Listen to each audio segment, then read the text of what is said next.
So where are we in the United States compared to the rest of the world? Well, in the 90s, we were first in the world in broadband. By 2001, we had dropped to fourth. By 2004, during the summer, during the presidential campaigns, we had dropped to 10th place, and both President Bush and Senator Kerry said this is not good enough.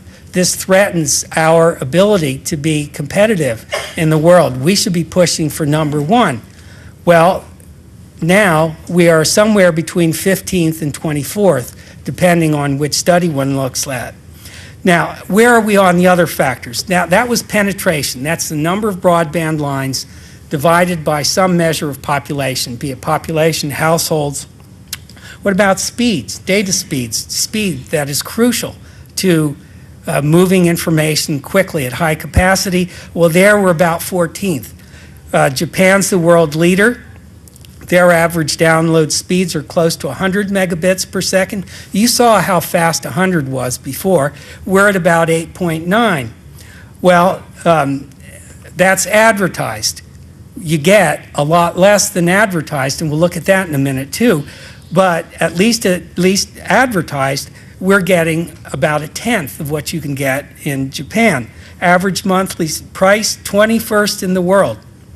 Average price per megabit per second, okay, that is scaled by the amount of bandwidth you get. There we are 11th in raw terms. We pay 4 times the amount of per bandwidth per megabit than the Japanese do.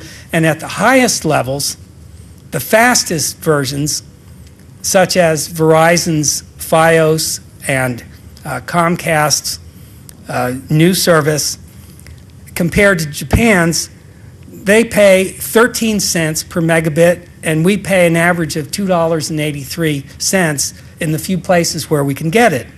And growth of subscribers, we're 15th. Put it all together, as the Information Technology and Innovation Foundation did last week, we're 15th in the world. Now, who thinks 15th is where the United States ought to be?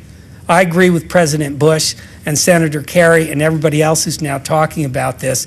We should be a lot higher on that list if we're going to be a great nation.